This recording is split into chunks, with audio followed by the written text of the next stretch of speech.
Hello everyone and welcome to my channel.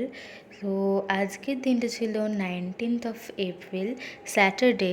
তো আজকে সকাল সকাল একদম রেডি হয়ে চলে গেছিলাম দমদম, তার কারণ আজকে দমদমে আমার ক্লাস ছিল। তো তারপরে চলে এলাম ডিরেক্ট বাড়ি। আর বাড়ি এসে ফ্রেশ হয়ে নিচেকে দেখলাম মা এখানে কিছু একটা শাক বানাচ্ছিল। তারপরে করে নিলাম লাঞ্চ। আর লাঞ্চ করার পরে সবাই মিলে আমরা খেলাম এখানে আম, এটা কাঁচা মিঠা আম। তারপরে আর তেমন কিছু ক্লিপস নেওয়া হয়নি। তো তারপরে সন্ধ্যাবেলা আমি আর রাহুল বেরিয়েছিলাম, আমার একটা কাজ ছিল, যদিও কাজটা হয়নি। আর তারপরে বেরিয়ে দেখে যে এখানে কী করছে আমি জানি না। তো ওকে একটু বিস্কিট খাইয়ে আমি আরও গেলাম, তারপরে চলে বললাম আমরা বাইরে একটা আইসক্রিম খেয়েছিলাম। বাড়ি এসে খেলাম সিমুই। আর তারপরে আমি কিছু করছিলাম, দেন এখানে করলাম ডিনার।